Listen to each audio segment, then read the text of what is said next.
Shalom saudara-saudara yang terkasih, sahabat Renungan Ceria GKSBS.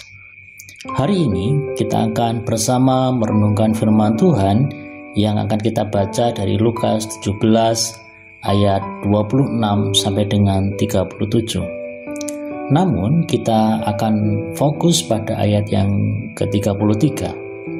Demikian sabda Tuhan. Barang siapa berusaha memelihara nyawanya, ia akan kehilangan nyawanya. Barang siapa kehilangan nyawanya, ia akan menyelamatkannya. Renungan hari ini bertemakan yang setia, mereka yang masuk kerajaan Allah. Kerajaan Allah selalu menjadi perdebatan banyak orang dari dulu sampai sekarang. Apakah kerajaan Allah itu bersifat fisik atau rohani? Bagi orang-orang Yahudi, mereka beranggapan bahwa kerajaan Allah itu bersifat fisik, yaitu kerajaan Israel yang dipimpin Mesias yang telah mengalahkan kekuatan politik dari musuh mereka. Itu sebabnya orang Yahudi sangat mendambakan kedatangan Mesias. Namun benarkah kerajaan Allah bersifat fisik seperti pandangan orang Yahudi?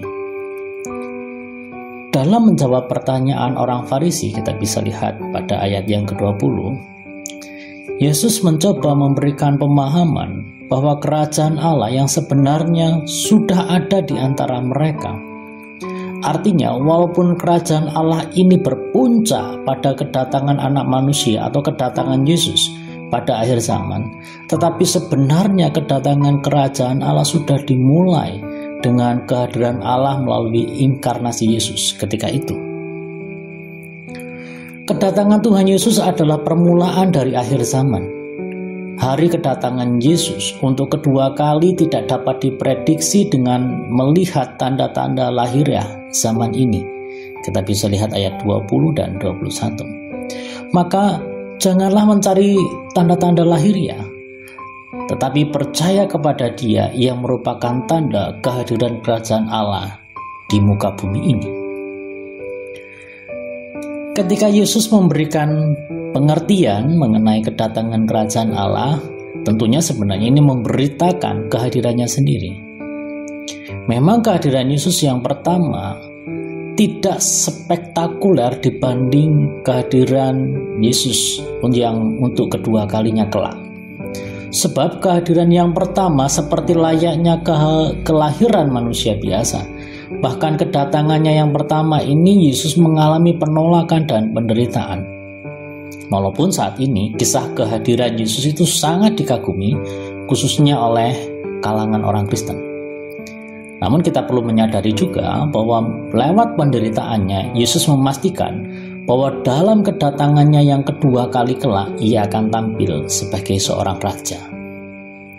Sebenarnya saudara-saudara, yang lebih penting digumulkan dalam hal ini, bagaimana kita mempersiapkan diri untuk menyambut kedatangan Yesus untuk kedua kalinya, ketimbang kita memperdebatkan hal-hal tentang kerajaan surga. Sebagaimana Yesus telah memakai dua contoh kisah dalam perjanjian lama, yaitu kisah tentang Nuh dan Lot. Pada kisah tersebut, orang-orang di sekeliling Nuh maupun Lot tidak memperdulikan peringatan Allah agar mereka bertobat dan setia pada pertobatan tersebut. Mereka justru sibuk dengan kepentingan masing-masing. Akibatnya, ketika Allah datang, mereka ditinggal dan dibinasakan. Kedatangan Yesus yang kedua kalinya, jika direspon dengan sikap masa bodoh, akan berakibat pada penyesalan yang terlambat. Ingat yang terjadi pada istri Lot yang mengabaikan peringatan Allah. Dia dikutuk menjadi tiang garam. Itu akibat ketidaksetiaannya kepada perintah Allah. Siapa yang menyepelekan kedatangan anak manusia tidak akan bisa menyelamatkan dirinya pada saat kedatangannya yang kedua kali kelak. Sebab orang yang berusaha memelihara nyawanya, ia akan kehilangan nyawanya. Dan barang siapa kehilangan nyawanya, ia akan menyelamatkannya. Mari saudara-saudara, kita menjadi orang yang bersedia untuk bertobat, setia menjaga pertobatan itu. Kemudian kita siap untuk terus diperbaharui. Selain itu juga, kita terus berjaga-jaga sampai Yesus datang untuk kedua kalinya. Yakinlah, orang yang setia menantikan dan siap menyambut kedatangan Yesus, ia akan mendapat bagian dari kerajaan Allah, sembari terus menjalani hidup yang setia menyenangkan hati Allah Bapa.